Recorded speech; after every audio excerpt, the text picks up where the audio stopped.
G'day guys, welcome to Rumble's Fish Room. So, we've got a task at hand. We need to get this 5 foot pristine. I don't want any organic matter left in it at all. I bleached the tank. I get nervous when bleaching tanks, even though it should be alright. So I've already done one flush, but I didn't really film it.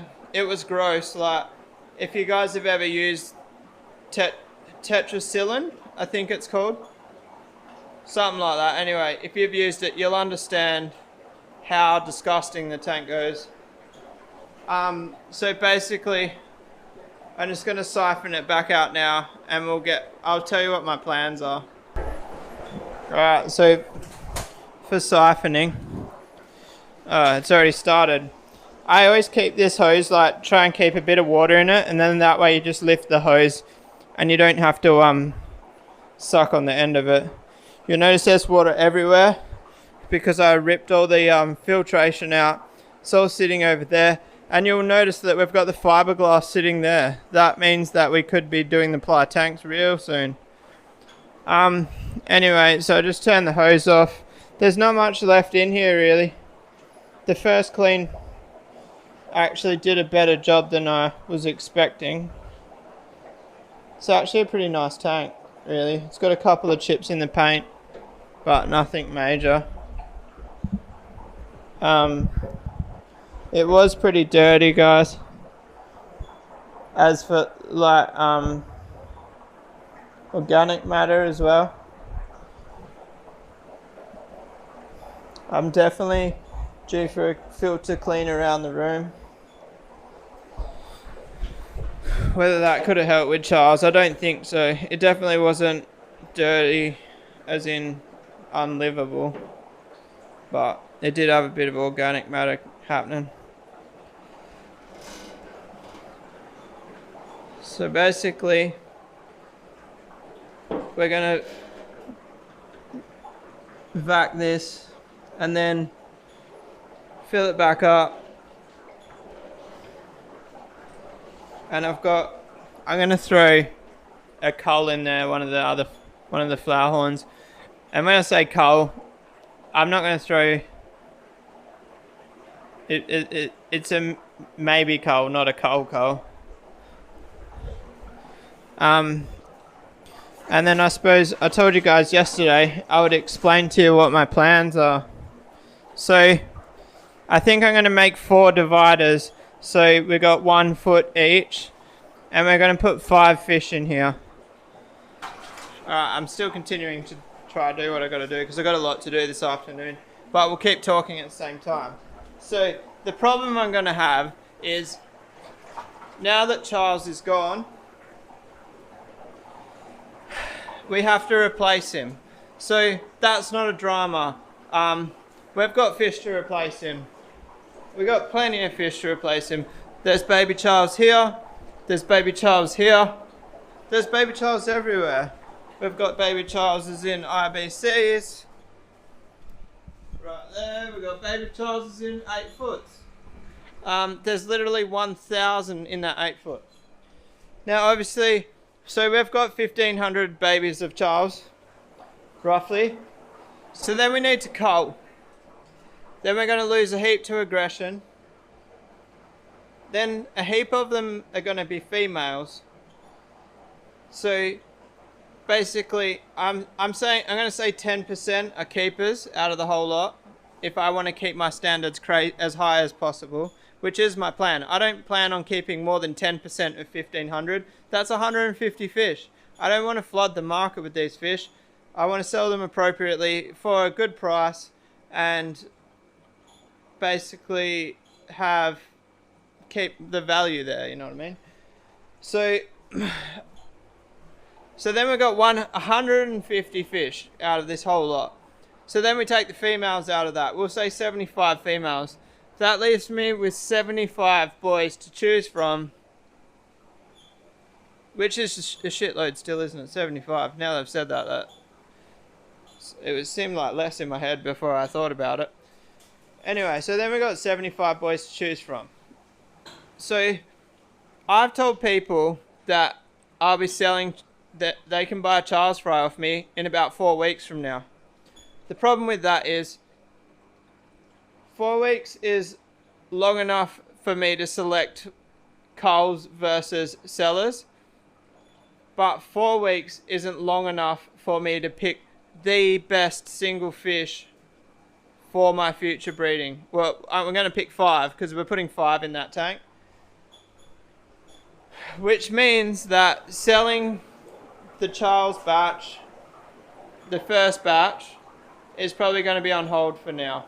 So if you are waiting for that, I am sorry. But obviously the absolute last thing I want to do is sell the best fish and then regret it. So what I'm going to do, I'm probably going to wait at least 8 weeks before I sell any, guys. I'm pretty much going to... A few people have been asking me about selling them. I basically haven't written any names down. I don't really plan to, simply because every time I have made a list, i.e. stingrays, contact the people on that list and they're like, oh no, I don't want it anymore. So basically I have not created a list. I do have a few people in mind that have asked me more than once and I know who they are, you know what I mean? But I haven't kept an official list. So what's going to happen is you guys on YouTube are going to get the first selection. So I hope you guys are happy about that. I really want to reward my subscribers, you know. It's about you guys. So I won't be posting the first ones on Facebook. I'll be announcing them on my YouTube. I'll probably put it in the title because I know some people don't want to watch every single video, so the title will give it away. Seachem safe, guys. I did find out that it is good with bleach. So now, I probably should tell you what I'm actually doing. I'm like talking, and behind the scenes right next to me I'm doing shit, and you guys can't see because you're not in the image. Alright, so I just poured 1/3 of a tub of safe in there because why not? You can't OD on safe. The only reason that a fish would die in too much safe is actually the depletion of the oxygen, because the oxygen starvation in this concentration. Interesting fact. Same with prime. Anyway, so what we're doing, we've got the hose in. I got some air stones here. I really should have bleached these as well. I might just wash them. Wait there, guys. I got completely sidetracked in a good way, but I was just gonna put some air stones in it for the night and throw a fish in, but I've actually started cleaning the whole filter. So I'm gonna clean this out. You guys don't need to see me clean filter media, and I'll see you guys on the other side. Alright guys, so you guys kind of want to know how these filters work, so I might as well show you while I'm here, and also I'll show you how hard it is to get this one in and out. As you guys know, I don't mind a little bit of a challenge when it comes to cleaning a filter. So we've got our 5-foot pipe here. It just fits diagonally through there. And then we're going to try to do this all one-handed. That pipe needs to go that way.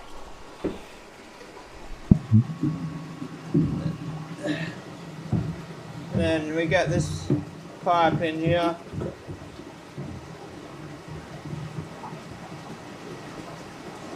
Obviously it's all dry fitted because I think I need 2 hands, guys. Alright, I'm going to put that fitting in and then come back. Alright guys, now the fun part. We've got to get all the backy rods in. So then just start grabbing backy rods and shoving them in the pipe. If you look at the pile there, you'll actually see it does fit quite a lot in it. more than you would expect.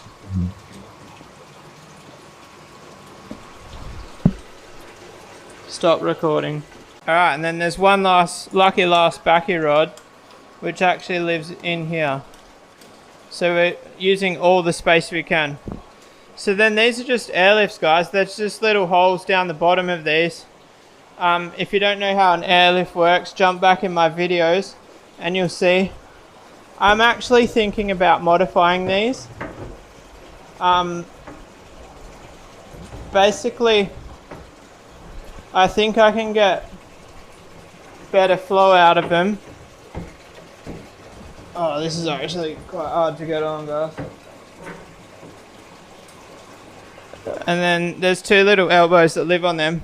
So I'm thinking I might get better flow out of them with a 32mm pipe instead of 40mm, just with how much air is running through them and all the factors. Now I know a lot more about airlifts than when I built these. So I'm actually thinking about cutting these off like 20mm above there and reducing it to 32mm and trying a couple with 32mm at the top. So yeah, that's how that filter goes together. Everybody always asks me how I get it into the tank, and that's how. Oh, that's on the outside. That's my shirt sticking to it. So we put half a bottle of Stave in there.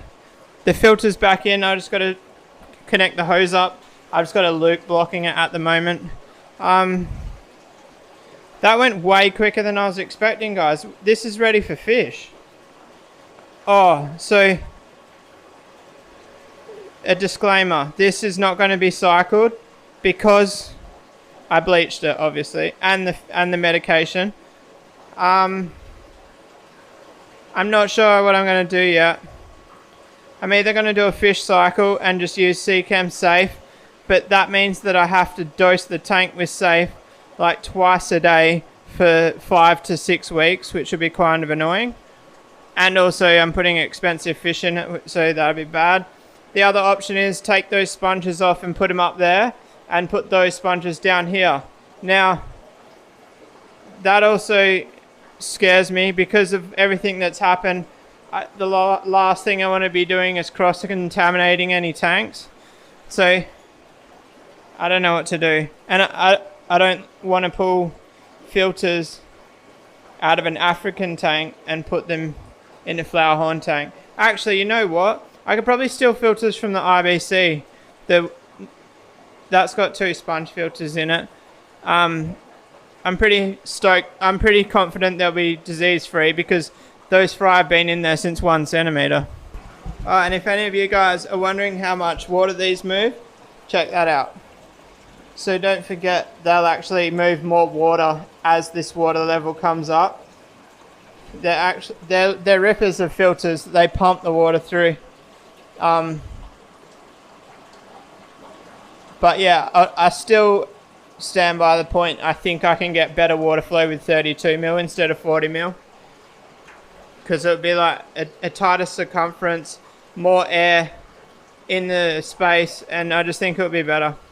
Alright, I'm going to wrap this video up there, guys. Sorry I haven't really shown any footage of Charles when he was sick. I don't want that circling Facebook. There is a tiny short clip on the Patreon channel, and I've kindly asked the Patreons not to share it with anyone as well. But let's just look forward from here, hey? I'm going to throw a fish in here. We're going to make sure that there's no signs of bleach in here anymore. I'm not worried about bacteria because I bleached it, so literally my only concern is the bleach now. So if you like this video, give it a thumbs up. If you want to subscribe for more, subscribe for more. See you guys tomorrow. Peace out.